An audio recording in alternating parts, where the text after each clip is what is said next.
Hey everyone. I want to talk about something important today because it's time to get back to our roots around free expression on Facebook and Instagram. I started building social media to give people a voice. I gave a speech at Georgetown 5 years ago about the importance of protecting free expression, and I still believe this today. But a lot has happened over the last several years. There's been widespread debate about potential harms from online content. Governments and legacy media have pushed to censor more and more. A lot of this is clearly political, but there's also a lot of legitimately bad stuff out there. Drugs, terrorism, child exploitation. These are things that we take very seriously, and I want to make sure that we handle responsibly. So we built a lot of complex systems to moderate content. But the problem with complex systems is they make mistakes. Even if they accidentally censor just 1% of posts, that's millions of people. And we've reached a point where it's just too many mistakes and too much censorship. The recent elections also feel like a cultural tipping point towards once again prioritizing speech.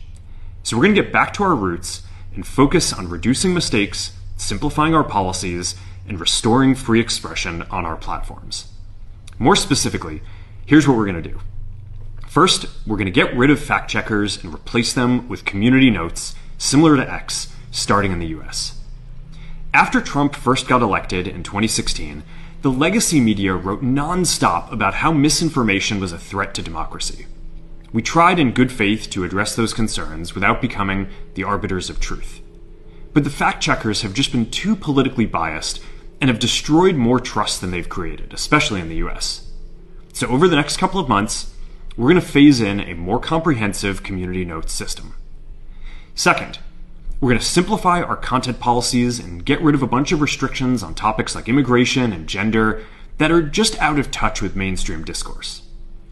What started as a movement to be more inclusive has increasingly been used to shut down opinions and shut out people with different ideas, and it's gone too far. So I want to make sure that people can share their beliefs and experiences on our platforms. Third, we're changing how we enforce our policies to reduce the mistakes that account for the vast majority of censorship on our platforms. We used to have filters that scanned for any policy violation. Now, we're going to focus those filters on tackling illegal and high-severity violations. And for lower severity violations, we're going to rely on someone reporting an issue before we take action.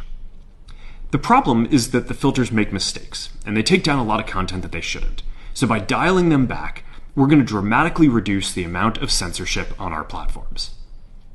We're also going to tune our content filters to require much higher confidence before taking down content. The reality is that this is a trade-off.